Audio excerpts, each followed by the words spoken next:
First off, everyone needs to listen to your podcast. I think you guys are probably my most favorite industry podcast out there because you guys really teach actors how to actually be entrepreneurs, how to actually market themselves. So I also do feel like every actor should think of themselves as a business person. Oh. What I just realized. What? Yeah. No. What? So what you're gonna say?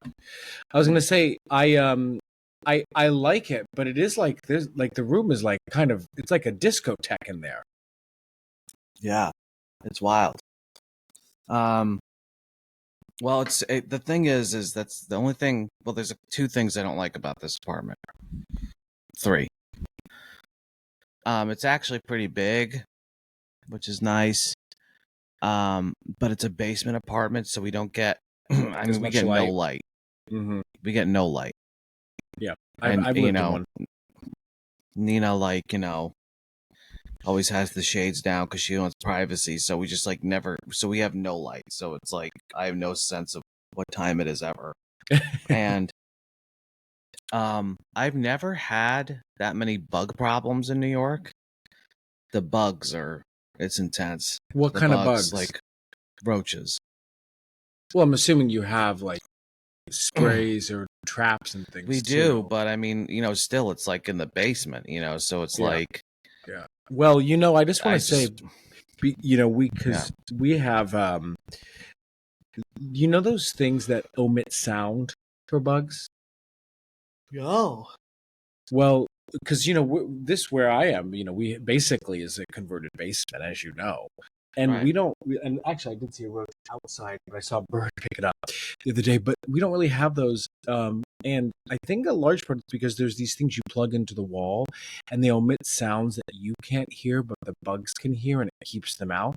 And listen, I swear by them. They really work for us. Oh, send me the link for that. I will.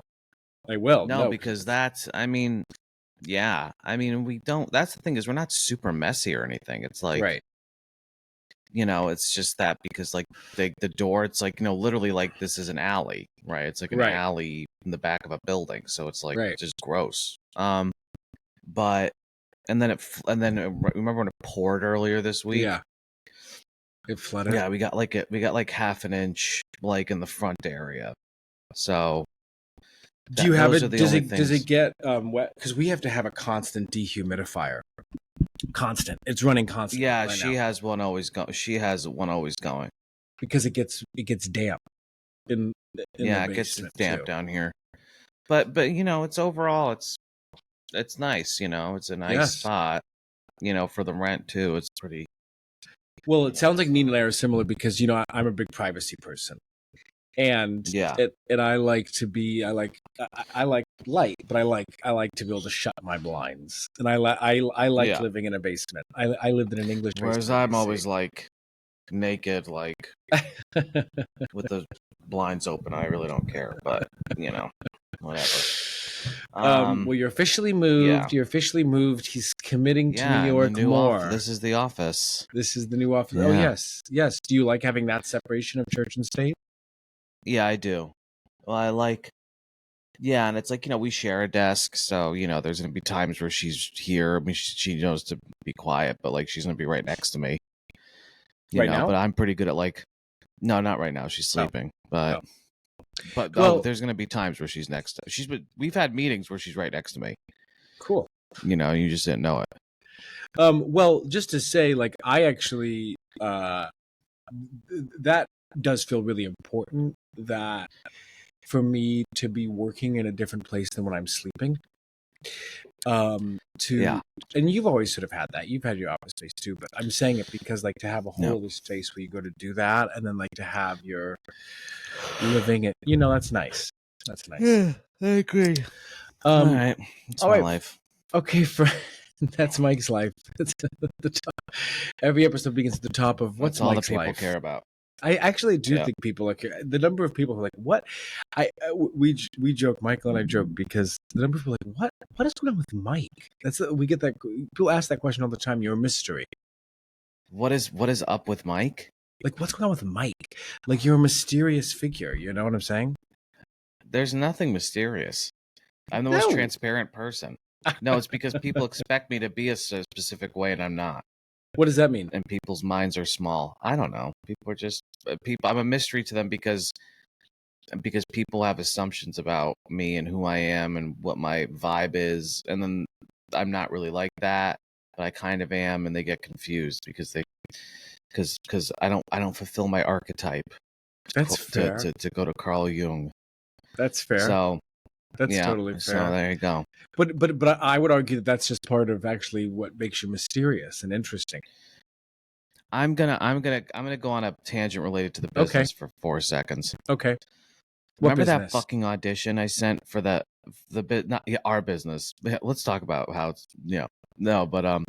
the acting business. Yeah. Okay. You remember I got that random audition for this pilot. Yes, I do. Yes. Where I played. Well, you submitted, didn't you?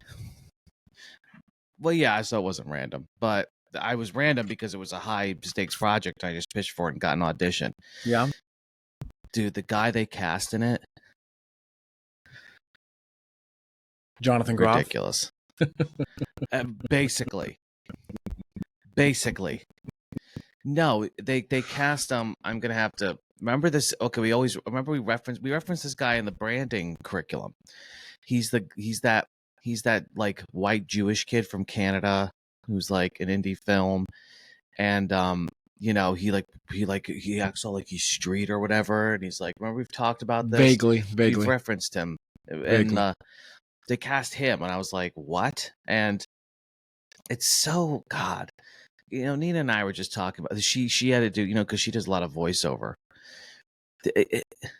Just so lack of imagination. I'm sorry. She had to do a voiceover for Coca-Cola, like a audition, and they sent her clips of Jenna Ortega talking, and it's like conversational and warm. And literally Jenna Ortega's like, yeah, so like, it's like she's talking. And so like Nina did the Coca-Cola commercial like that. Like, she actually did it spot on, but it's like it's like, yeah, some executives in Coca-Cola are like conversational and warm for Gen Z is like some like disassociated. What is going on? It's just like, I don't know, not what is going on. It's always been like this, but like, you just seem like it just feels like a lack of imagination, lack of like. A lack of imagination. But but let's go back to the other guy, because if it's the guy that I'm thinking about, isn't he kind of really unique? Am I making this up? No, it's not that guy. I don't think he's unique. I don't know. He's like I have a vague memory, but maybe I don't even know what I'm thinking about. What's remember he has the black and white photos on his Instagram of him like on the stoop with like we referenced friends him with like his friends. Yes, he's like, it's like a street vibe. Da da da da da da. Right, but he's a white Jewish kid from Canada who's a child actor. It's like that's like actually who he is, but for some reason he somehow positioned himself as like No, I hear you. I don't, and it's like, he's hot, and it's like, I'm just like, come, that's not the guy. It's like, what is, but this is such a whatever. Well, really, the thing is just to be clear, because where I agree with you, I do agree with you.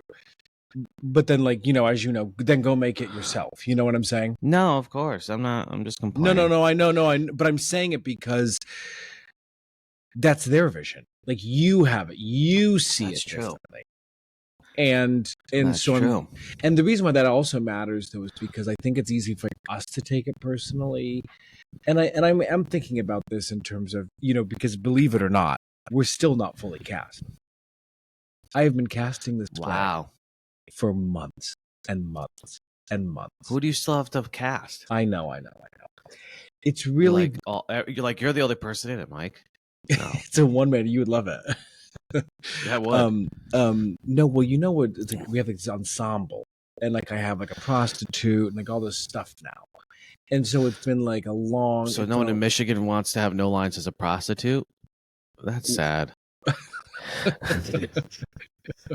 But the point is that it's that A, it takes a long time. B, like, actually, interestingly, on the opposite of the things, I've been much more interested in like the non obvious options in a lot of ways. I wonder who the non-obvious prostitute's going to be. Well, you'll see. I hope it's a 600-pound life, like wheelchair bound. Let's talk about today's topic, because this is one that I've been thinking about for a while. I mean, just to be honest with you, personally and otherwise. And today we're going to talk about soured professional relationships that have gone bad in our orbit, and why it matters, right? Maybe more I just so go rogue and make this about something else. But yes, no. Why this matters in our world of specifically, because I see this a lot. Well, I'll just say off the bat. I do think it matters more in our industry. I think reputation in any industry matters. Any reputation matters. Whether you're installing windows, it doesn't matter. You're the dry cleaner down the street, but it does matter more in our industry, because what you ultimately have is word of mouth in a lot of ways. And I think about it a lot, because for myself, relationships that have turned. And I see a lot with artists in general who basically go, "C'est la vie. C'est la vie." And I don't think it obviously works against them, in my opinion. Yeah, well, it's, I don't know where my mind went here, but, I was talking to my dad, because, my dad sort of like worked his way up into like an executive office, right, for this like steel company, basically. And he was really liked by, like, surprisingly, even though, like, he was like the chief financial officer, like, so his responsibility was to, like, negotiate with unions a lot, and like, that, he was really liked by the workers, like the foremen and the stuff like that, when he was running this one foundry. But he always talks about to me how, like, he's always had issues with other execs, like, because they think he's, you've seen my dad, he doesn't look like an exec, like what you would imagine a CFO of a corporation looks like he's got, messed up teeth, and like, he's he's just kind of a big sweaty guy, dark guy, and he's quiet. He's I wouldn't say he has many phenomenal qualities. He's not like charismatic, is not really coming to the top of the list. Right. And, he would get into, he tells me stories about how many times he would shut people down, like, go off on people, like, after they would. And so he had like enemies, in a lot of respects, of people who didn't want him there. And the reason why my mind went there, it's like, well, the reason why for us it matters so much, the relationships, like, and I guess in a traditional corporate sense, if we're going to look at it that way, like, you want to have a copacetic working relationship. There's also office politics, of course. So there's like, do you have a good relationship with your boss and the workers and people saying good things about you? But at the end of the day, it is truly about, it doesn't matter if people don't like you in most of American like enterprise. It just matters, do you get the job done? Right. And for us, we're always out of a job, and it's completely subjective, especially for actors. It's just, do I like this person? And so it's like, there's no objective thing to counterbalance. Yes. You know what I mean? I do. Like, I think that's, this is, sorry for that ramble, but no, I think you're underlining the point even more, that exactly that who is, and let me be clear, who and how you make them feel, what their memory of you is, ultimately becomes the deciding factor. And it's so funny. I'm gonna spin out for a quick second just to say, and I have to be careful, because I think this person listens to the podcast. I did a thing the other day, and I asked someone to do this thing. I'm not going to say what the thing is, because it'll be kind of obvious. But it was a paid gig, and they're just so negative. And the whole time I was thinking, last time, nope, not going to do it again. Last time. And now that this is obvious, for folks, like, of course, like this negative, like it doesn't pay enough, and just like, everything about everything, like, where everything's just a negative. The whole situation is a negative. And and so and I was thinking in my mind, I'm like, well, I'm never going to ask them. I never want to work with them, even though I really like this person and think they're very talented. And I'm and now I don't want to now actually, just to say, because I want to get into what causes relationships to go bad. Yeah, I think this is good. This is an example of that. I don't even think I have this here, but when there's one subjective opinion on poor behavior, because that's poor behavior to me.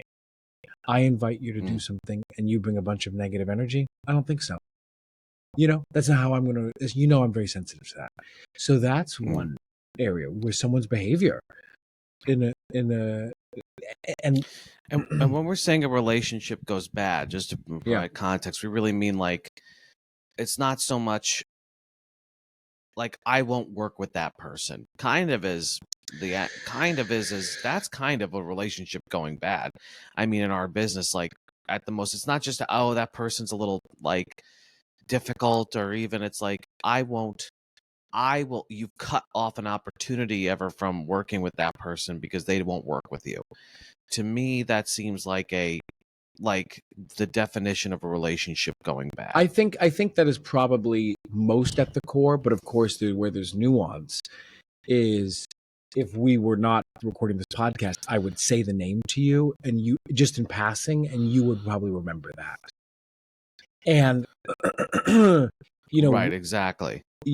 And so it goes well beyond just that I won't work with this person. It's like, so it goes beyond like I won't work with this person. It goes with that person, like, because look, it happens all the time. It happens to me a good amount. I get people call people when they're thinking about hiring me, right? All the time, I know that. And so it's like, what was it like working with him? Yes, exactly. And so really, if that person is not an advocate for you, or has negative things, or really just has negative things to say about your experience working with them, or won't work with you, that's that's a relationship going bad. So yeah, I mean, I guess where does it, what causes that to happen? You gave one example, sort of this negativity. You have creative disagreements here, and I want to think this out, like, well, yeah, I mean, this is please. Yeah. I mean, this is, I would be careful in saying all these names, but well, I can bleep them out, but it might be, I'll bleep them out, obviously. Well, I'm thinking about and how for them that was, they were so on, not only were they so on different pages, but it actually became so contentious and then abusive, just because they had different creative opinions about how to work on something. Or actually, let me just say this between us also, again, bleep this one out. I was friends with the director of like, I whispered too, you're gonna bleep it. Well, you didn't whisper, you're also, it gets louder because you get closer to the microphone. Well, let me say this. I get talent crushes on people, and the truth is like, I'm a bit of a bitch. Like, if I don't think you're good, it's really hard for me to engage, just in general. And this is someone who, talking about creative disagreements, I was so unimpressed. I found them to be so lacking in their ability. I've not talked to them since, and I probably won't talk to them again. I don't even know how to move through that one. What's funny is, I could take negativity over no talent. The talent piece is missing for me, and so for me, I think you just said it. It sadly, I think a relationship going sour, one of the reasons is creative disagreements is one way of putting it. but really a creative disagreement goes beyond a creative disagreement. Right. Like people have, it has to do with a bad collaboration or not being able to, treating other people badly in a collaboration or imposing your way. That's the real reason. What I think you're talking about, which is real, is like somebody doesn't think you're good. Simple as that. Yeah, exactly. Like in our business, that's enough. You know, yeah. People who are, I don't have many friends in my life who are not talented. Or it's hard. It's hard to pay. I'm not saying it's a good thing. It's hard to pay homage to somebody if you don't think they're a talented artist. I know. It's hard, you know. It's I know. Because it's like, you know, I even think about the times where we've been forced to be with people who we don't really respect their talent in some respects, and it's like, it's so sad, but like, no, there's my laughing autism again. Yeah, there you go. But you distance yourself from that person. Yes. Well, because they become like a poison. It becomes like a poison. It's like you distance yourself from them. Exactly. And you like, there's something that happens, and maybe like 95% of people listen to this like, what are you talking about? Maybe nobody does this except you and I. No, I agree, because it speaks to something deeper. It speaks to, because look. Here's where I feel like it's a fair metric. Well, that's fear. I think it's fear, partially, because you don't want to be associated with something that's bad. But also, I just feel like a waste of my time. That's my fear. It's like, don't waste my time. You know, is like, I don't really. Yes, perception, sure, but I don't. That doesn't. For me, it's more about when I say it speaks to something deeper. What's revealing about, at least in our work, I learn a lot from someone's sense of humor or lack thereof.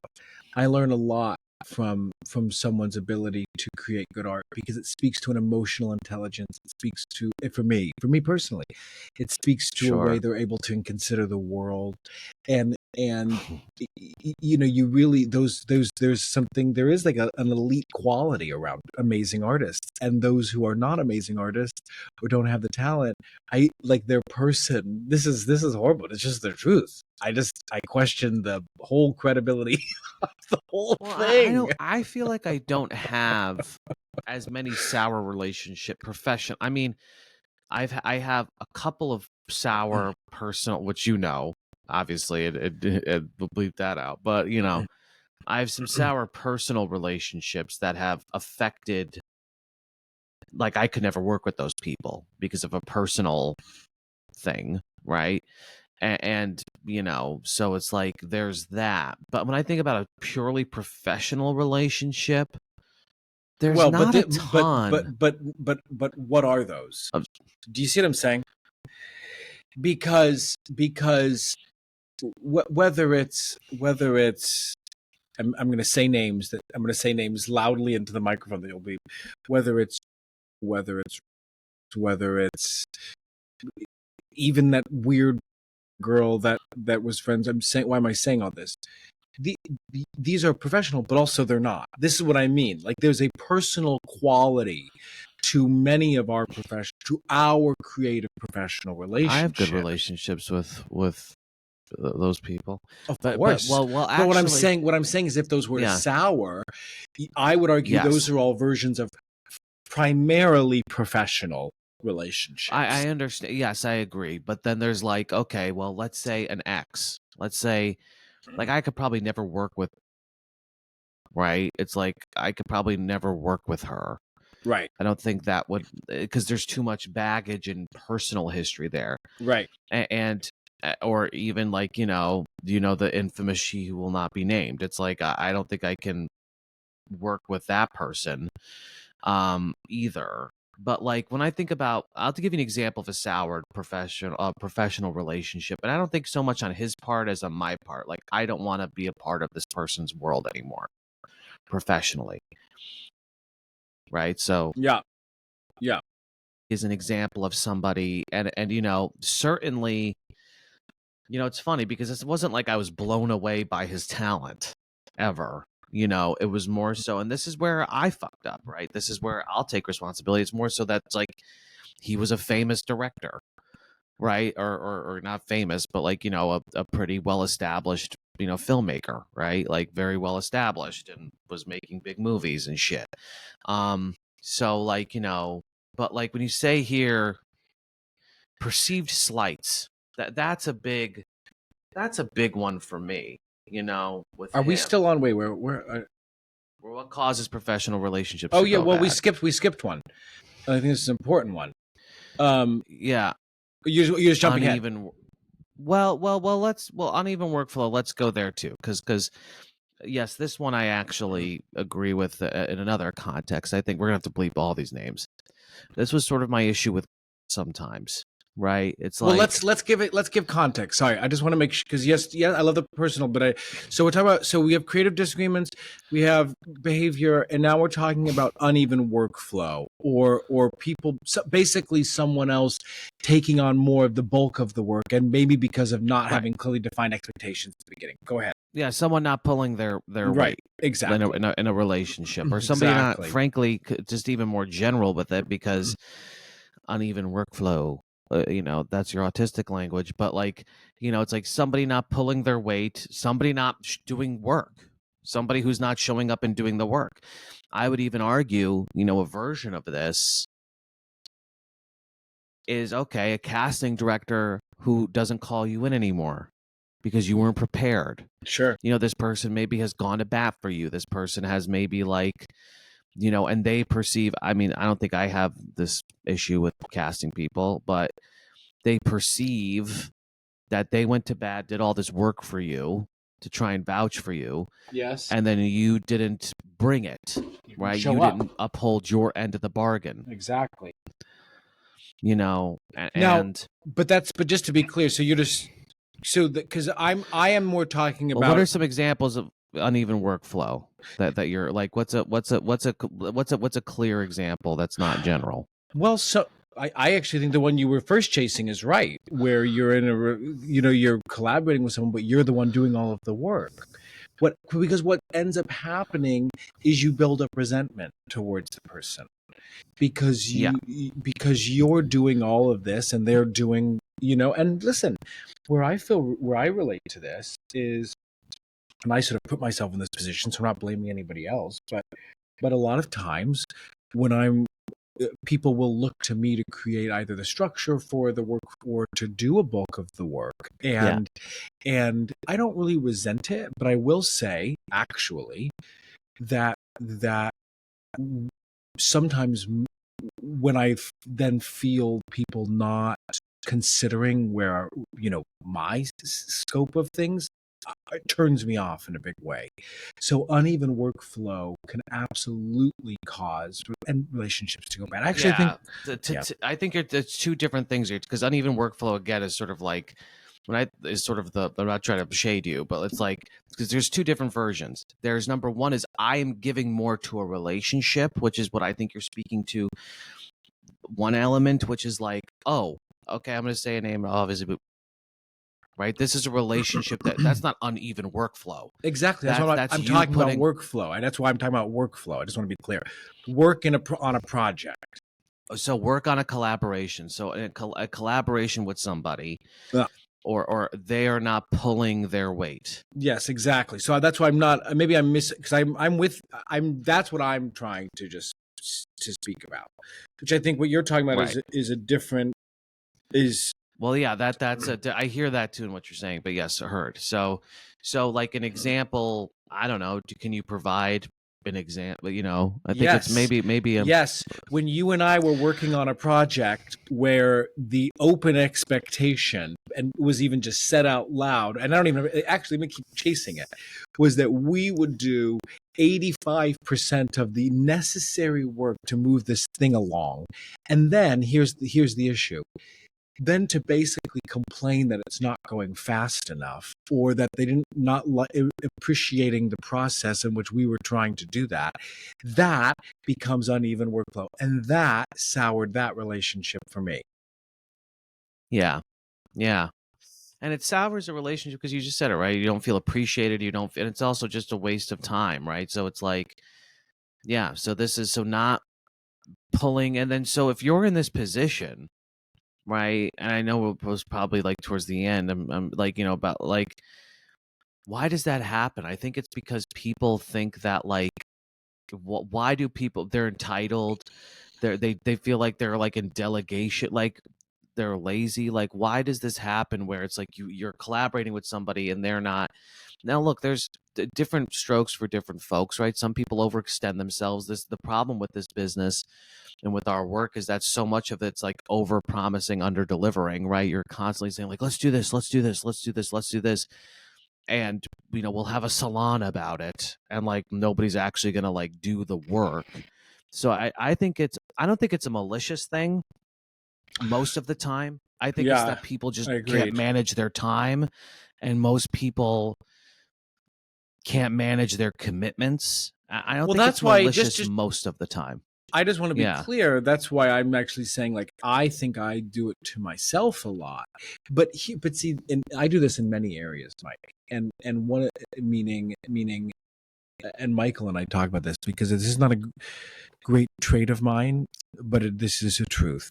I feel really safe around considerate people who consider me and their surroundings, who are aware. That's sort of innate, and where I don't feel safe is around people who lack awareness and who do not consider. That makes me feel very uncomfortable. However, I am someone who will maybe show an act of consideration, assuming that it will be returned. And so what you mean by that is, just going to be clear, like like we're working on something together. Let's make a movie. Yeah. What consideration looks like to you is that I'm going to go away and like actually think it out step by step and really get into it, and like really what's it really going to take. That's what consideration looks like. It's actually what we're talking about with again, all these bleeps, but I don't mind doing heavy lift of a fundraising, for example, as long as I am seeing some effort. So, well, let me point you in this. Here's how we could work together. What I get pissed off about is when people essentially take advantage of your goodwill and your willingness to put in. Yeah, that's a really good point. And like that Mike Hurwitz episode, The Ron Rising, this business is all about goodwill because it's all speculative. Everything is speculative in this business. So it's all about goodwill. And if you feel like, and it's just like I said, I don't think people get into this position, like the example you just gave. I don't think it's intentional. I don't think people are like, ooh, like sitting, like twiddling their thumbs and going like, they're going to do all the work and I'll reap the benefits with them. I just think people can't manage. I'll speak for myself. I just don't think people can manage what they have to do, and they get overwhelmed. And I'm not saying that excuses it, but that's why I think it happens. It's just, I just don't think people can manage their commitments and responsibilities a lot of times. Yeah. Let's keep going though, because you were starting to get into this one about what causes relationships to go bad, which is perceived slights. And I think that's actually important, meaning you start to, if you start to feel like you're not getting credit for a project or for work that you're doing, or if you are sort of feeling like you're being left out, I know for me, I actually have a ton of examples of this where you just start to feel othered in a way, and before you know it, I actually got it again. So many examples. I want to say to you. I think the reason why the examples are important is so that, because that's what people are. Because we can go through a list. It's like I think the examples provide more deeper insight. So like, I'll bleep out names. So. Well, I'm more actually thinking about, this is more to do with my class now. But I felt really shut out by them and a lot of it was primarily perceived. I do think it was real. I've actually talked with some of them about it, and those relationships have, for the most part, basically completely soured because I was put into a different corner. it did hurt, and I've basically cut them out as well. And again, when I think about like perceived profession, like sour relationships in the industry, this idea of perceived slights, you don't look. Haters are good to an extent, but like, how many times have I been at a party or been at a friend's opening, and you're talking to X actor, this just coming to my mind. It's like, I'll obviously bleep the name out. Like, it's like for some reason, I don't have, they've done nothing to me technically, but I have a vendetta against them now. For that's unwarranted, right? Because I've met the guys who run it a lot, and it's like because my they'll be about works there often, so I've been to openings, I've been to she's attended me in gala things, and they've done. This is why perceived slights is important. They've done nothing to me, but they're not giving me the sort of attention or that I feel like I am owed. Right. They're not looking at Right. me like a serious like a serious player. And even though again they've done nothing, what that starts to build up in one in this business. I mean, that's why people's dreams, right, are to like get famous and then like fuck all. That's like the rage fantasy, right? Is like I'll show them when I'm like big, right? It's like because and why that's dangerous. These perceived slights, and look, it's almost on. You can't help it, right? Like to an extent, like you can only give your time to so many people, right, in a context. But what's dangerous about this example I'm giving now is like they haven't made an enemy of me, because that's not right to say, but like I have a chip on my shoulder about this company, rational or not. Well, I feel like and I haven't been given the due that I'm owed, but now you don't want enemies out there in the world. You don't want like. Well, this is a good example of a nuanced one that I think we all experience, and I think you're just good at naming these more personal ones. Meaning, this is a if I may, this is your responsibility. This is not theirs. And what do I mean by that? We're coming at this from the standpoint of the idea of soured relationships. If we're saying it's perceived, you can acknowledge that they've not done anything, that it's more based off of your own, which is why I always appreciate you bringing up topics like this. We'll get to this, but then it's up to you if you want to continue to essentially invest in it and 100%. create more opportunity, because now inadvertently it's become a soured relationship. Even though, and it's actually, listen, here's why this is a great example. Well, you do that. I'm not trying to be. You can relate to this. You do this a lot. Like if you feel like somebody isn't giving you, and I'm not saying this to point. I'm saying like no, I don't. I don't your due or the respect, the sort of respect that you're owed. Yeah. Like, it pisses you off, and like, I mean, we've had 100 conversations like that. It's like. No, I'm not trying to shirk. I'm actually trying to think of an example of one, but I know you're right. I know you're right. I know you're right. So that's not me not owning it. No, but I say this, and I'm not saying it's I think it's natural because you have to be sort of delusional. Exactly. You have to be sort of delusional, and you have to have kind of main character syndrome, right? Where it's like, why don't these people see me? How could this company I named not want to fucking? How would they in a million years not want me in a fucking? They should be, licking the gaps between my toes. It's like, why are they? But because. Well, let me. But let me ask you this question, because I actually do know in that instance, and let's just take it as a universal example. So you've showed up and you've seen stuff. How would they know that, though? Out of curiosity. Well, I've talked. Because I've been at dinner with them because of the relationship. Like they know me. So it's more the personal, not the creative. It's more like they see that I'm a cool person. Well, I don't even know if they've even ever seen me. Again, you're right. When you start to parse it out like this, which is good. I mean, this is what you do in recovery, by the way. Is you take resentments, which, by the way, talk about sour. that's the common theme, I think, throughout all of this is resentment. You take your resentments and you parse out. And of course, if I parse out this example, there's no slights that have happened. In fact, maybe I've done very little. But I even think about, I'll say another, right? Like kind of have a chip on my shoulder about, right? Because of and feedback I got from an audition 10 years ago that was bullshit. And then I tried to, and then I got really good. I got close with the associate artistic director, and because we worked on a project together, and I wouldn't say we're friends or anything, but I asked to be seen for something. I've worked with this guy before. Yeah. As you know, we kind of only see celebrities for these things, or names. That's what I got. Basically, you're not fancy. And they, by the way, names in the New York theater. So it's not like they have Tom Cruise coming. Right. It's like they have, it's not like, but basically saying you're not fancy enough. Right. To basically come to a stupid ass reading of, blah, blah, bloop, bloop. And so it's I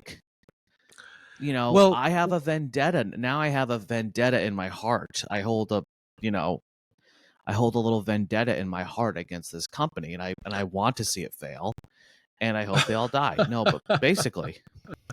Well, you're also talking about power dynamics, and it goes into this next one. And this one, in power dynamics, in different ways. Sometimes, power dynamics of someone just being in a position of where they could assume actually, I wasn't going to go here, but this is a great one for me. One of the things I hated about running No Rules, especially at a young age, was everyone, all of your friends just assumed that you would give them a job. Everyone felt that way. Well, there's only 4 parts in the fucking play. So all 29 of you who expect the exact same thing, it's not going to happen. But those power dynamics can create, actually, I'll say the name. That is completely out the window. This is somebody who was, by the way, thought that they shouldn't have even auditioned for something you were working on, and completely out the window. Oh well, the number one the first truly soured relationship I have in this business is because I worked with them right out of school. They were doing another show. I killed the audition, did amazing, and they didn't cast me. And I was so hurt that they didn't put me in it. How could you not? You made me feel like I was this incredibly special actor. Yeah. Doesn't that mean you want it? Now, look, I realize now, but that's hard to go away. It's hard. If you didn't cast me in Streetcar, I don't think I would have been too upset. But you get, it hurts. It hurts when you're rejected, right? Especially by somebody who and it's you almost can't help it, and it builds a grudge against. It feels like a lack of loyalty. It feels like a, well, it's. I still want to bleep this one out, but I'm kind of open about this. It's been so long now. Years ago, when he was first writing, bleep this one out too. Texted me. I've written a play, and there's a part in it for you. This play is, by the way, gone on to be pretty famous. Yeah. It was the first production, and there's a part for you. These are the dates. You'll still need to come in, just to read with the full team, because he wasn't directing it. It was who was the artistic director, and I had done a play there, a couple years earlier. Wasn't great. Anyway, I auditioned, and it went awesome. And he says, "Amazing. Hold the dates. Working on a few details." Text me all this. Never hear anything back. And thankfully I was up for another play that I got, but that's how I pushed, because I was like, I need to. Oh, not going your way this time, bud. And that one still to this day, after 13 years, 14 years maybe, still sits with me. Well, these are the things, but this is why this is real. Memories are long, because look, I don't think it's unique to our businesses per se, but like that to me is really like, you will never trust this person again. You talk about this person. This person was very instrumental to you, but you'll never trust this person again. Exactly. And even though, like, you maintain a friendly correspondence, sometimes like the trust is gone. The trust is gone, and it can't be repaired. And this is not an episode about reputation, but God Almighty, is it hard? Is it hard to rebuild a reputation too in this business? And the last thing I'll say about these perceived slights is, like, an example, just what's happening. An example like that is that's very hurtful. It's impossible to set, because you're disappointed, right? Even if you can be completely egoless, this is a business based on rejection and selection. The industry as we know it is based on rejection and selection. So even if you have a great, right-sized ego about it, and you're like, it's all good, I understand. If I'm not right, I'm not right. And I know it doesn't mean I'm not talented. It doesn't mean that this person doesn't respect me. You're still hurt. You're still disappointed. And what the ego does when it's hurt is it finds justification. So now you're going to take that slight and you're going to start to go, just use a stupid example. Why did I ever want to work with you? What the fuck? I actually have never seen anything I like there. And so the ego starts to, like, well, and then just to say you're living and working from this negative space. Exactly. I mean, we'll talk about what the residuals of these, but I'm totally exactly. You start to create a narrative in a lot of ways. Exactly. I'll also say one that I've been really experiencing. There's one in particular, and I don't even know how much I've told you about it.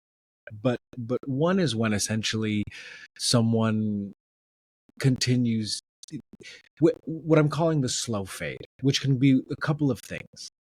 It could be just a relationship that's slowly fading away, that's not uncommon. It's but natural. the other thing is when people experience success. When we have people in our orbits who do very well and experience a lot of success, and I'm thinking of this one person who I see it here. Yeah. Basically they're in the cool club. They're with the celebrities. They're doing the thing, and they have, and it's not that they don't invest. Well, they don't invest in this relationship, but they segregate me. Can I use that word in relation to this? Well, how do you feel like they segregate? I mean, I get what you. Yeah. Like, I'm never gonna invite you out with my cool friends. Exactly. But they know that the relationship means a lot, and so they keep it at bay in controlled environments when their cool friends can't be. I engage with the peon that is me, and that one has become. But also, if I may, I'm just going to take it as a quick second to get to the next one, because this is where my responsibility in all this plays.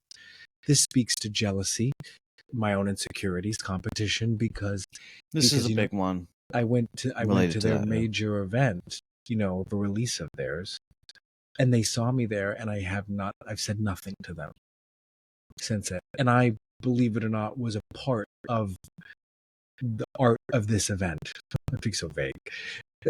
Please, they're not going to listen to it. They released. You were in the content of what it was of the piece. Exactly. And yes. and I didn't say anything, and a lot of. But I just want to say, it's funny because I both feel the jealousy, but also don't. I think it's more the insecurity. When I look at these words, jealousy, competition, insecurity, I think it's more the insecurity of it. But you would say this is a big one: jealousy, competition, insecurity. Well, I think both of these are well. And again, when you talk about a soured relationship, well, I think it's mutual in some respects, right? It's like, because again, from a soured relationship, not just like, like a growing away from a person, I've been guilty of this, on my end with jealousy. It's like you're insecure, and again, it's not so much jealousy, it's as much as like it's like insecurity, that this person has had success or has been selected and you have not. And you start to go, and again, the ego starts to go, well, they're not that good. You start to sort of go off. Spin webs. And then, God, you do this desperate fucking thing. I mean, look, everybody's guilty of this. You name drop the person a lot, but then you also tear them down. Like, kind of. I mean, everybody does that. It's like but you're constantly it's very cringy and sad, but it's like everybody does it. Yes, it is. I do it with the person we were just talking about. Yes. It's like you so it's like this weird thing where it's like, why that's so sad is because the relationship is now removed from the personal. It's me and Joe, or whoever, me and Frank, and our friendship. And now it has become an idea, which is like Frank is super successful now, and I am one of the peons who is, as to use your word, who is who now can use this person. Yep. And look, that's why it's so. Look, I think about. I'll say a name like. Like. That's a relationship that I still think is good, but. I don't know what it is. I feel like this person is not as much interested in the professional things I would want to do with them as they once were, because maybe the story they're telling is, well, that's what that's the only thing this person wants from me. Sure. This person isn't actually interested in me as a performer. They're just interested in my clout, the idea of me. And so they're suspicious. There's suspicion, there's paranoia on their end. Sure. And then, to be real, there is desperation and competition on our end, where it's like, right, please take me up by the coattails. And that's why it's even, last thing I'll say, and then I'll shut up. That's why it's really it's really special when you see people whose star is rising, and they're experiencing success, take people along with them. So true. It's really such a rare thing to see, isn't it? It's like, and it's special because it's like, no new friends. Like, at the end of the day, it's funny. I was at Megan Thee Stallion's. I was catering Megan Thee Stallion's charity ball last night for her charity, and it was so weird, but. It's like you watch these people communicating and talking, and it's these celebrities, and it doesn't, like, they're not friends. Like, it seems so, you see people like talking at event. It feels so surface. It feels so like, oh, you're this person. And for somebody to take somebody they genuinely have a relationship with up with them is really, like, a powerful thing to see. I don't know why I went on that tangent, but well, anyway. I hear that. I mean, I will. The only thing I'll say is that I don't think that's the person's responsibility. And I also think it depends. It's not. Of course not. It depends on the person who's the artist. But I definitely know what you're saying. I included this next one because I think it doesn't really apply to me per se, but I do think some people, the guichet. About what causes relationships to go bad, boundaries violated, under the guichet, maybe even under the guise of collaboration, where I think inadvertently people can, whether it's again workflow or something in the art of it, where, because we have blurred lines in our world, I think sometimes, or actually I'll give you one, kind of like what we're saying, boundaries violated, use of relationships. I'm thinking about I forget her name now, that girl who thought I was like using her contacts, which is a little different here. Using her what? Who is this? Remember when I reached, I LinkedIn requested one of her colleagues she mentioned, LOL. and she freaked out. And I was like, what are you talking about? Like, are you kidding me? That was insane to me. But that was a boundary violation for them. Okay. Here, these last two are actually pretty big. Yeah. So basically, but that one is still just a little general, it feels like. So what you're saying is like when something crosses from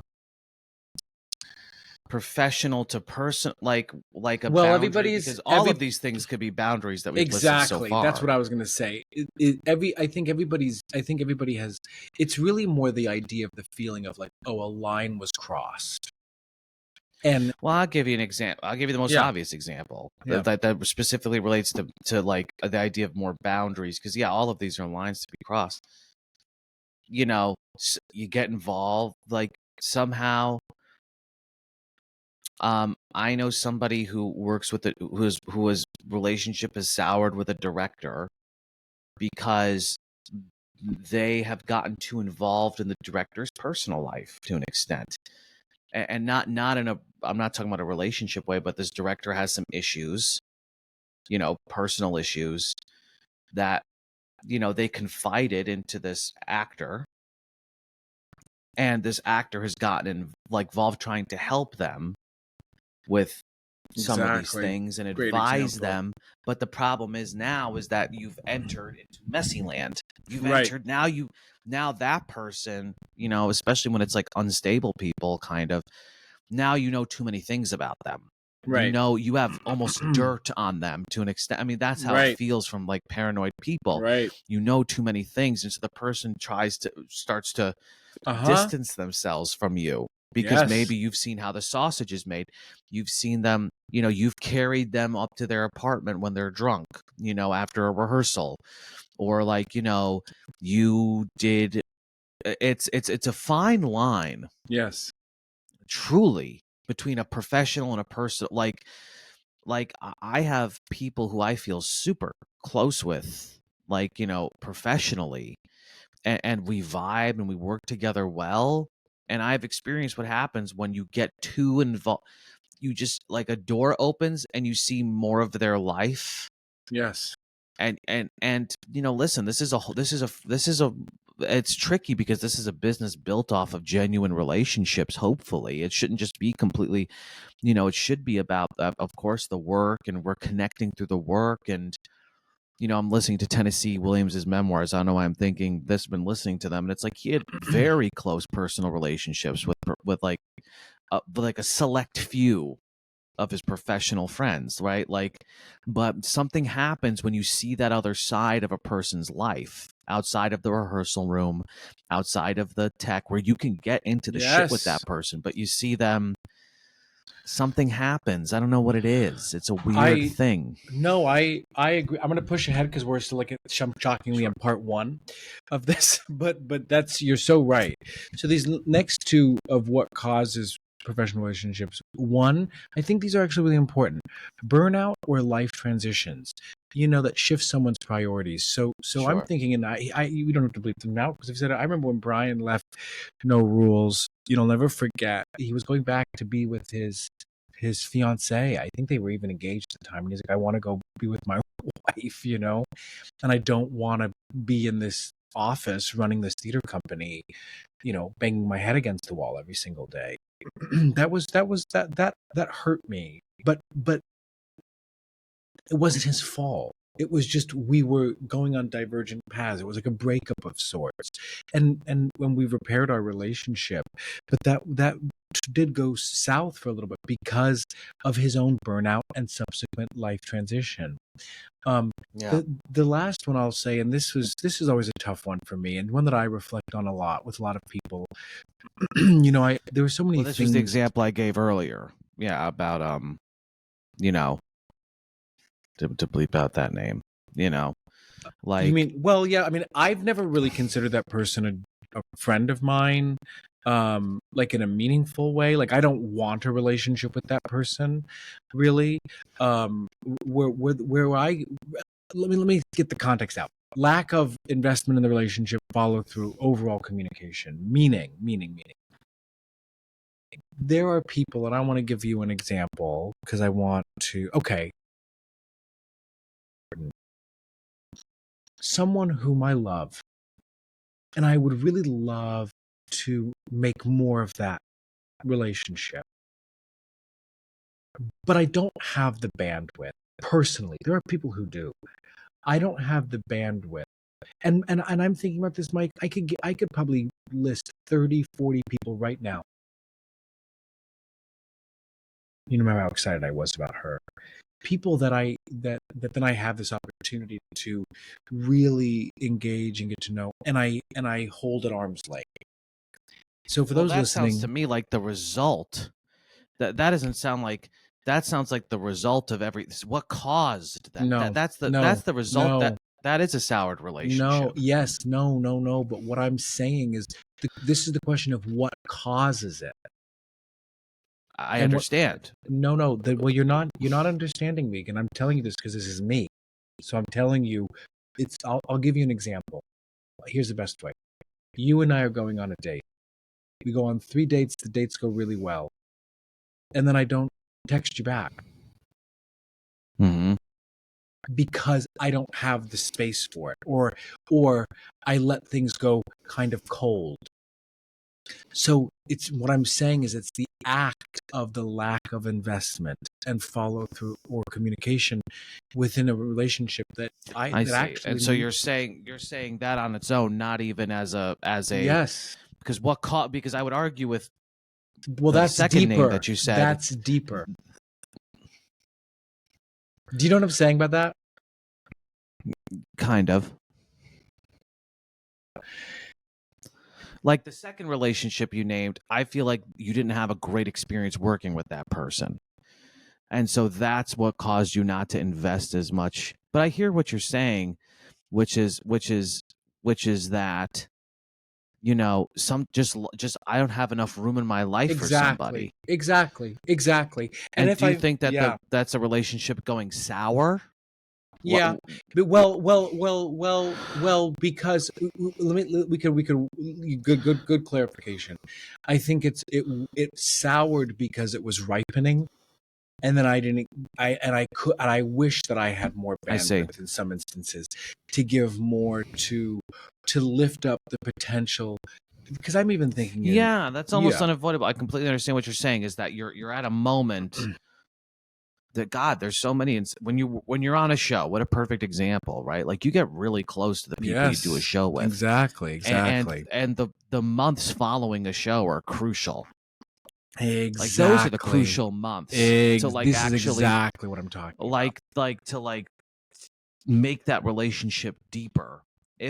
But you know, I just think that's the nature of life. You know, it's not anybody's fault. But where it's sour, where I completely agree with you, is, and these aren't even, I look back and there are so many people I'm like, damn, I wish I was still like close with this person, because I really like them and they were really cool, and I really respect them, and we had fun, and there's so many people, actors I've worked with that like who who hold a dear place in my heart, that, you know, I wish I was still close with, you know, but because I didn't double down right on that relationship as it was blooming, I get what you're saying. And so and to me it just feels like sometimes I look back and a lot of times, I mean, I'll even use one, you don't have to bleep his name out because I would say it to him.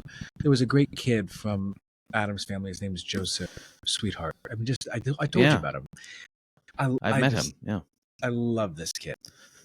I think he's great.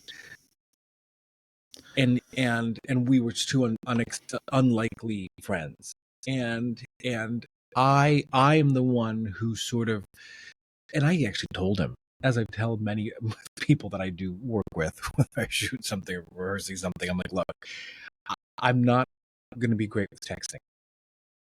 I'm not going to be great with maintaining this. And there are few people who are able to hold that truth and still, like, you know, Taylor Jackson's a great example. Taylor, Simone, and I, we could not talk for 7 months and then pick right back up. Now, that is my personal, I'm not, anyone listening, I'm not coming for you. That's just, I do great with those situations. Farrell's my best friend. I won't talk to Farrell for a long time. She sent me a text yesterday. You good? I haven't responded yet. She's fine. We're good. Most people, that's not a truth with. And I totally respect. That's totally true. I totally respect that not everyone can hold that. But I wish I could, because this is just a personal one for me. Well, where it made sour is that they're seeing that as a perceived slight. That's a slight that you're giving them, right? So it's like, which I understand, even though it isn't. Even though that's just the nature of our. Listen, it's so hard, right? But that's one of the hardest things about, being an actor. It's just that you get really close with people for a couple months, and then you don't see them again. Exactly, 95% of the time, you never talk to them again. It's like, yeah. So let's talk about what happens, and we've talked about some of this, but I want to talk about what happens when these relationships go bad. So, you sort of said this, but I'm calling it not just resentment, but emotional baggage of all kinds, because you have guilt when these relationships sour, you have fear, you do have resentment potentially if the relationship didn't materialize, you avoid, which is an uncomfortable feeling. Oh yeah. Or you get nervous, sometimes still. There's like one or two people that I'm like, whenever I'm like, oh God, I hope this person isn't in this, or yes, like you get afraid of because literally it's like chance. It's just pure chance. You could end up working with somebody you don't have a great relationship, or you don't like, or so the emotional baggage of just walking around with that extra bullshit in already a very uncomfortable industry, which is that, like, exactly, it's unavoidable, right? It's unavoidable. There's going to be people you don't like, you don't want to work with in this business. So it's like, it's always, it's unavoidable, right? But and we already said this, but loss of opportunities. What happens when these relationships go bad? You will have less opportunity, because that is so largely part of what the industry is relied upon. So, because we're saying this, your reputation isn't your resume. As we said, it's how people feel after they've worked with you, or how they know you. Well, let's talk about Patty. It's like, because I think this is very interesting. It's like Patty LaPone. Oh, it's like, this is obviously somebody who, and this happens especially when people are big. What's scary about this is what must be so scary about, quote, being successful, is that, there's a lot of people who you have to stay there, because someone like her, she has hundreds of people in this business who probably hate her guts, who have worked with her directly. Whether it's a costume, whether it's a wardrobe, you've had experience where she treated you like shit, you used to love her, but like, it's like she's probably left hundreds of people in her wake of like making them feel shitty, making them feel bad. And the second that we see this happen, we saw this happen, like, with the Me Too stuff too. It's like the second there's a chink in the armor. Yeah. That's when everybody now all of those people. So literally, one way to view this is, if you are like souring relationships, treating people like shit, like not left and right, if you're like doing the not just the negligent version of this, which is like ghosting people, not being the most, if you're like actively treating people like shit or whatever, you have an army. Literally the second that you're, there's somebody gets through the fortress now. That's what happened to her. Is like everybody's coming out of the everybody's known that she's not nice, right, and kind of a shit person. That's a great point. But the second that like, like boom, now all these people come. It's wild.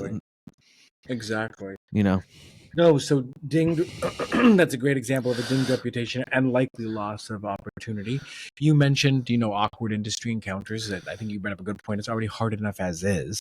So to add more emotional tumult to any situation is just a nightmare. But then everybody loves drama. In our business too. I just gotta say that. You're at a party and you see, that person. Everybody loves drama. So it's like, That's part of it too. Yeah. What also happens when these relationships go bad is you will be excluded. People will stop supporting you. You will stop being invited. It's a little different than dinged reputation or loss of opportunity, and more just about you will stop being included. I put here the quiet unfollow. There are. I mean, I'm thinking about, if I may, I'll say it. I got completely cut out, and it's happened slowly but surely. And Well, please. yeah. Well, I think, again, and I think we've said this too, but it's like, we said this in a version of, this is what I'm guilty of, and I'll be the first to say it, is, people sometimes might feel like I am trying to, I'm a mover and a hustler and a shaker. I feel like sometimes people feel like I might be using them. Maybe. It doesn't feel that way to me, but I feel like that's a perception, right? Of like, I'm using somebody, maybe even like I'm a kind of a clout chaser. I could see people thinking that about, I'll be honest with you. I could see people thinking that about me, over some of my behavior over the past couple of years. And you only have so much goodwill. And like that, so much of this is like, there's a goodwill. Like especially if you're just trying to break into the industry as we understand it and not build your own shit, you have a goodwill meter. And you need to keep that like above 75%, because the second that starts to drop, you don't have as much goodwill. You're 100% right. You will be excluded in little ways. Maybe that person was going to invite you to this thing and they decide not to. Maybe that person was going to go see your show and they decide not to. Maybe you got to, how do you keep the goodwill meter high? Because that's all it is. And look, yeah, we'll get to this later, but yeah, that's it. Yep. No, I I think it's a great point. And so what does all this also lead to? Self-doubt. That's another piece of Sure. soured relationships, how it affects you. Of course, you're going to have self-doubt because of exactly what we're even talking about. If you start to get excluded, if you start to unfollow, if you start to feel like you're not getting that same support or the invites, you of course, well, what's wrong with me? What have I done? Right? And I just want to say, I always, this phrase always kills me. How you do one thing is how you do everything. Yeah. And it relates to it because if you are someone who does carry a lot of soured relationships, it does speak to the potential of your future collaborations. Because it becomes a question of how you ascend. It's like the same idea with like turnover in a business. If you see a business with a lot of turnover, there's a good question to ask. What is the leadership like? If you see loyalty, long-term employees, or even just take relationships. If you're someone who's, you're in a new relationship every 3 months, that's telling. So it just speaks to the potential of your future collaborations. Well, because this goes into the next point, because this is where my mind is going. And even when it comes to, curriculum elements, kind of what we used to say, and we still say it, just to be clear, but I feel kind of different on it now. Is it worth, because the next question you have, is a relationship worth repairing? This is actually a deeper question than can come off, because I'll speak for myself. I think, Jesus, man, I don't know. I would say 95% of the time, no. Let me tell you why. Interesting. You can't. We used to say, and we still say. Sorry, I'm like repeating myself. Just go back. Let's go back and repeat the whole thing again. Know as many people. The more people you know, the better in this business. The more people who want to work with you, the better. I mean, it's just a numbers game in that respect. But more and more, it's funny. I'm going back to Michael Hurwitz and that Ron Rise just because it's on my mind, because I edited it and released it. That's somebody who doesn't seem. He's got his people. He's got his people. That was sort of the impression I got. he's got his people like that he's come up with. And those are the people that he really, I don't need to know everybody in this fucking business, and I don't need to be friends with everybody in this business. And then the second it becomes, and to be honest with you, there's absolutely a few artists out there I really respect and want to work with who are beyond me, who I would want to network my way to. But I'm more thinking around community cultivation, keeping the tribe, keeping the circle small. I'll be honest with you, man, because the reason why for me relationships sour so much of the time is because of that, and it's because of the investment thing that you're talking about. Is I don't have follow through. I don't have time. I try to have too many things. It becomes too transactional to an extent. I'm only going to these people. I can't really genuinely commit to the friendship, right? I can't genuinely commit to the friendship. And so I think this is a really good point. Here's the one counter I want to offer. While I don't need, and actually I'll speak to exactly what you just said from me personally about how I'm trying to combat this. I don't need to have the most meaningful relationships with everybody because I am similar. I can't. I just am someone, I cannot do that. If you are listening and I've somehow, not been able to give you all that you wanted from me, I'm sorry. What there is a difference, though, is that and what happens when someone says, "Tell me about Joshua Morgan." And you'll see this next point about there being a difference between repairing a relationship and reconciliation within a relationship. Right. And right. For me, I will just say that I don't care about everybody liking me. I don't care about that. What I do care about, and you hear me say this all the time, is intention.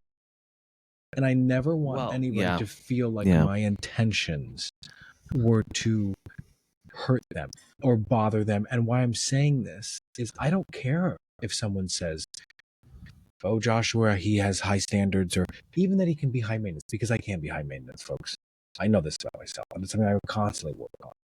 But within that, even within that, how then can I show up for a relationship in a way that still makes an individual understand that my intentions always are to be as good as I can? Does that make sense what I'm saying? Well, you're making an important caveat, because all the reasons why we wish to say a relationship soured, those may be causes, but 95% of the time, all of the things listed there don't lead to a relationship being soured. In the sense that you're talking about, which is, tell me about, I'm calling somebody, tell me about Mike. What's it like to work with him? And they say, I don't like working with him. He's not trustworthy. That's a truly sour relationship. Yes. All of the things we spent the first hour talking about 95% of the time won't lead to that. Won't lead to somebody saying that on a phone call. But they don't have. But you know what? But you know what? What if they said this?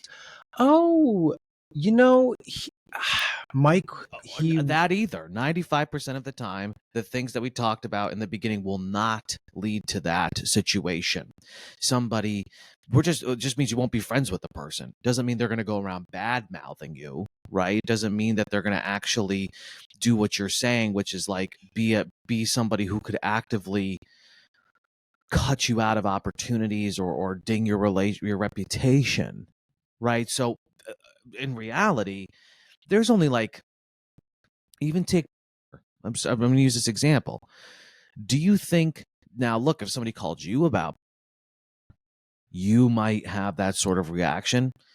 Like, you would probably, that's truly a soured relationship. Yes, that's that's a soured relationship. Interesting, because I hear what you're differentiating. Yes, I don't think that person would necessarily say that about me. However, to our petty points earlier, I think I might. Exactly. And so you have. And some, I've heard you do it before, which is not saying it's a bad thing. It's that this person is not trustworthy. So there's probably very few, like somebody I've grown apart from. That's not a sour relationship. That's not somebody who's gonna like. Yes, It's somebody I'm not as close with anymore. Okay, let me give you an example. What I constitute sour. There's a new play you've heard about off Broadway. I'm gonna you have to bleep it because you'll know who it's about. Play. I don't know what that is, but go ahead. It's like the new big weird comedy. The guy who made it at one point put me in a lot of his stuff, was really interested in what I was doing, and kept reaching out, and I sort of once again kept it at bay. That to me, if you were to ask this person, if someone were like, "Oh, what do you think about Joshua?" Only would say nice things. But I removed myself enough from their orbit. Otherwise, I'm telling you right now, I would be in that play. Well, here's the thing: is I get what you're saying, and you can't do that with. But when we're talking about repairing, do you decide to repair a relationship or revisit a relationship? It can't just be based off of, well, now this person's like in a situation like that. Well, now this person's successful. It's like, or it could be, it's like, so it's worth revisiting and repairing. It's like you can't be friends with. I wouldn't say that's just life. That's just life. But we know those people. To me, what this is more a relevant question it's like what I'm saying, like you can't be friends with everybody. You can't maintain that level of relationship. Totally. In fact, there's very few people you but, can. But that's fine. But I still consider it soured. I guess it's soured on him. Soured is a strong word for exactly. that. It's not as unfulfilled, deep as it could be. Yeah. No. I appreciate that. I appreciate that I'm taking a liberal use of the word soured. Because let me give you an example of what I think this question is more relevant to, which is like, there's somebody I know in this business who hates my guts. Mm-hmm. They hate me. Mm-hmm. Or they I know that if this person were to get a call tomorrow, they would be like, they're an active enemy out there. They're an active, I can think of maybe one or two people, at most. Do I repair that relationship? Do I need to do? Well, look. Here's where I appreciate your stance. I actually think you have a little more faith that matters less. I personally have. Well, you know this about me. I am like, let's mitigate risk where we can, and by doing, and I say that, because if I can stop a fire from spreading, let me try to stop it. Oh, that's what I'm saying too. No, I'm saying, well, it could be somebody who hates me. It could be somebody who I know doesn't like me in the business, or somebody who would probably not say they wouldn't like defame me. But what you're talking about with this guy, that's just like community cultivation and community maintenance. That's just like, it's. Well, again, I appreciate your opinion about it. I have different context for it, but I do understand that I'm just arguing that there's more nuance in what. And again, I was saying this earlier. This is because, if I may, this is the one that sits with me the most: the unfulfilled potential of relationships. And it's not my fault, but I will say, I look now at what they're creating, and it's not just because they're creating good shit. It's going like, okay, well, how I know this person, I know there's a warm lead. How can I maybe not even repair or reconcile, but deepening.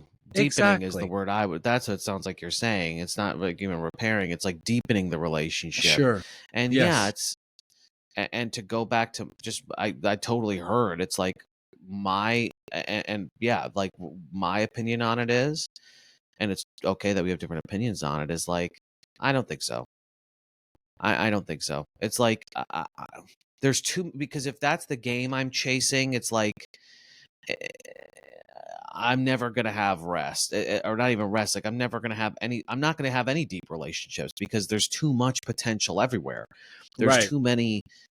And so it's like, who are my people? Who are my ride or dies? Like when I really think about like this is, I've let a lot of ride or dies kind of go in this pursuit of the next shiny thing.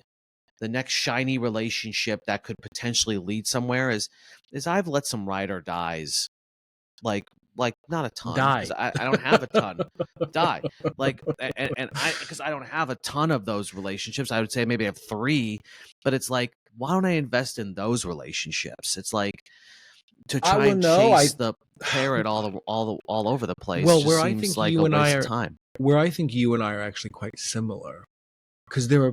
What's amazing to me is the people who can do the other. I think you and I are both naturally insular. I think you're more extroverted than me, but I think that we're both, like, you're a very independent person. You can let go of things pretty quickly. Meaning, like, you and I both, I think, keep our worlds smaller than most, and I'm always blown away. Like, take Jelani. I always use him as an example. Not only does Jelani just a social butterfly, he developed. Okay, because I met Jelani 20-something years ago when we were doing a high school thing. He still knows all these people. And he'll be like, "You remember Sarah Beth Lulu?" And I'm like, right. What are you talking about? There are some people who are really, I mean, that's more rare.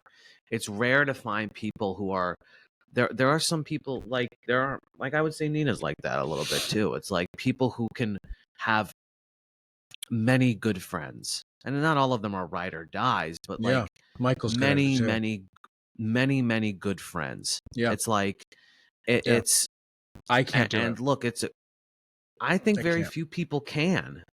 Very few people can, because that's a special skill. And so what do I invest my time doing? Trying to maintain relationships with 1,000 people, right? Or do I need to go, like, who are my core, like, 10 really good friends and artists I really love and respect, that I'm going to really like these are my people? It's like, it's hard. I do want to talk a little bit about repairing, or I even put in parentheses here, or reshaping or reframing relationships, because I don't think, as to the point, it's always just about repairing relationships. But I just want to say, I want to talk about this briefly, because I a couple of years ago, when my theater company shut down, there were a lot of people that were very upset. It wasn't just the board; it was community members, it was staff members, it was artists, and you know this about me. I sort of went on a letter writing campaign, and I would send one letter that I would write. I mean, I would spend sometimes a couple of weeks writing a single letter. Really smart. I did it incrementally. And really smart. It's because, even if, and by the way, sometimes I never heard anything back. And sometimes no one ever responded to me. Sometimes people would say, "Oh my gosh, thank you." Sometimes people would say thank you, or sometimes people would go, "Yeah, and also about this thing," which was always shocking to me too.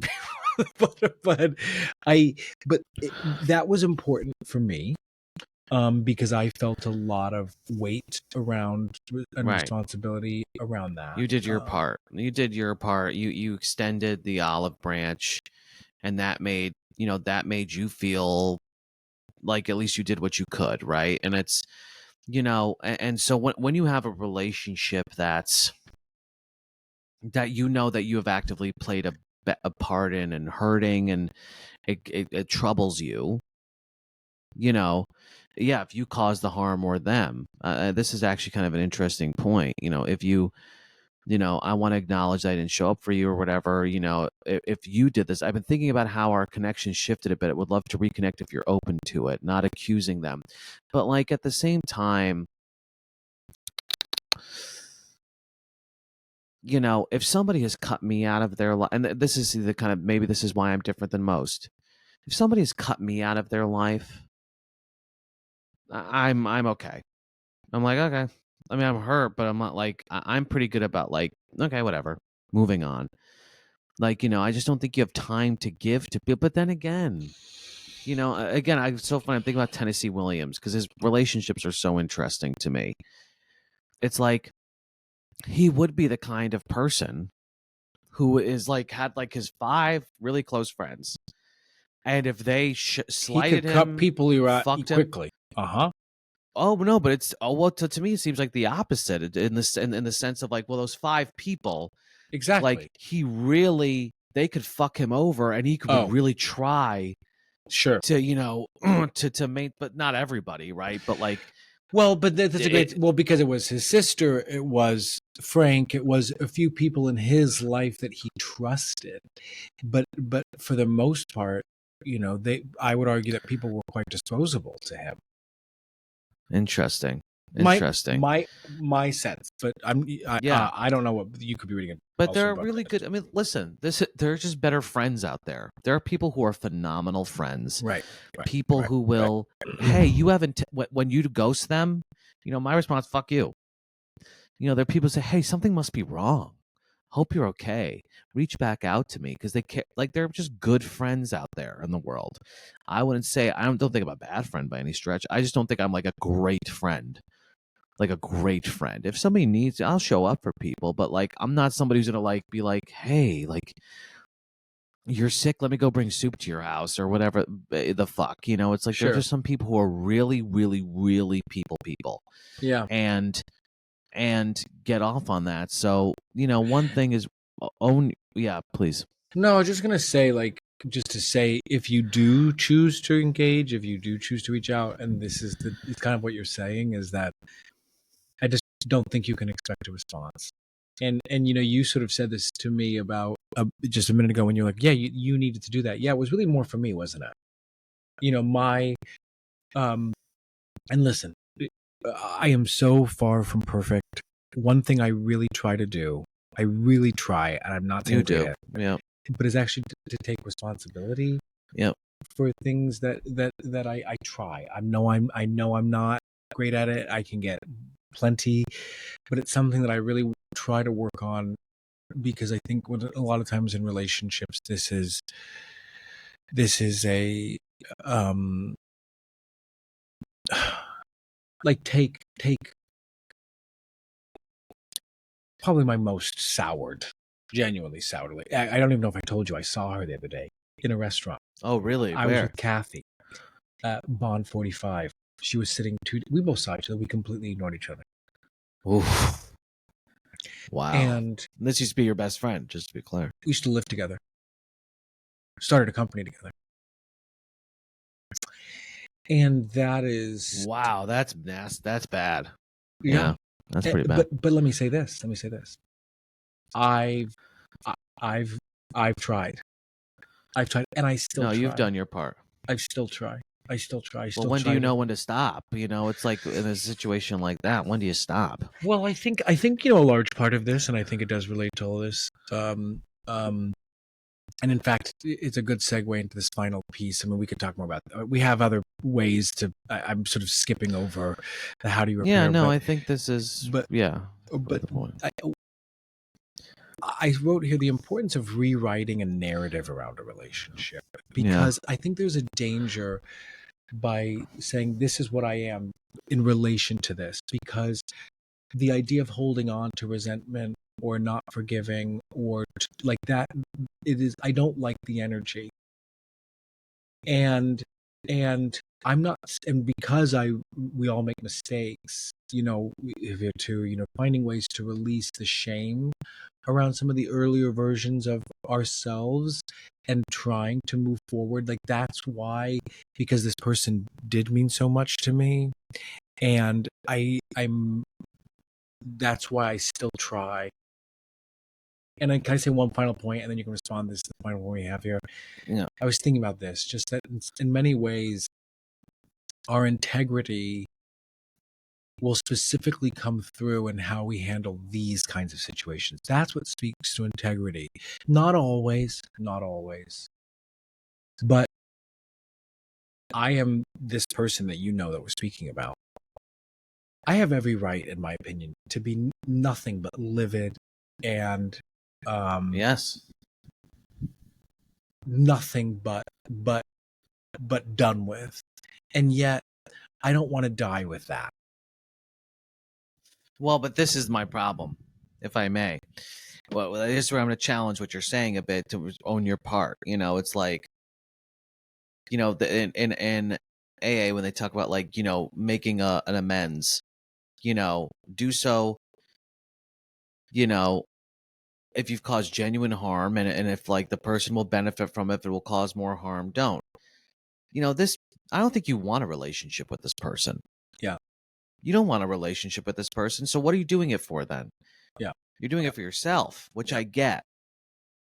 And so I would have you examine, I don't think you have any, I actually think that you've lost a lot of respect for this person and don't even really value, yes, it was, but you've lost. So why, it's, and I'm not trying to like be like meh, like, but it's like, it's for you to not feel so insecure and like this person rejected you and like whatever. It's like, and to feel, it's not actually about having a relationship with this person. This person has probably made it very clear that they don't want a relationship with you.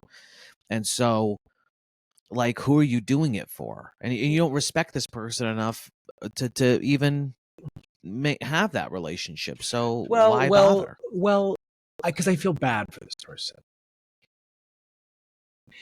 And let me be clear what I mean. Like it has less to do with respect because I feel just really bad for them. And I was there. We were both there for some of our early struggles, and it's. Do you want to be there for that person now in that respect? What's crazy is if this person came back, apologized to me, and tried to make amends, yes, I would. Yes, I would. Okay. I would. Because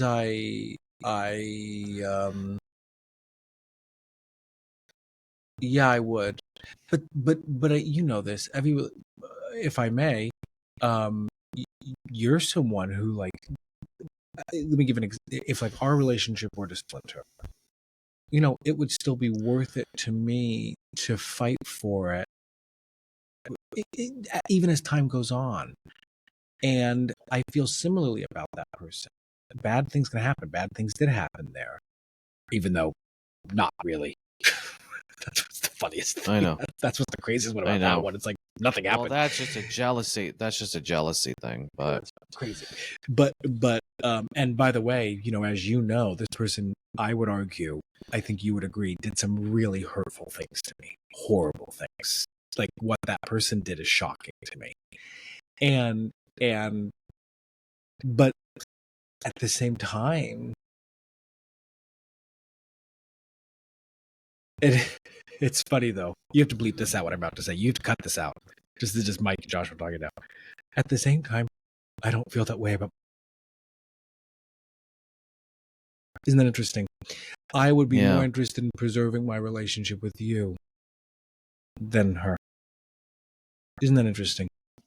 Yeah, it's sad we have to cut that out because that's really, really deep and intense. That's the kind of shit people want to. Right when it gets real, you're like, cut it out.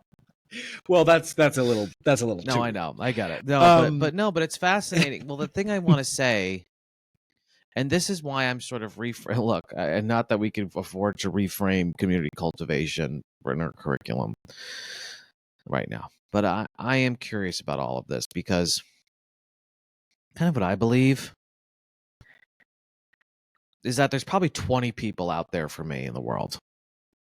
There's 20, no more, in terms of artist friends who I really respect and who I'm friends with. And there's probably 20 of them, max.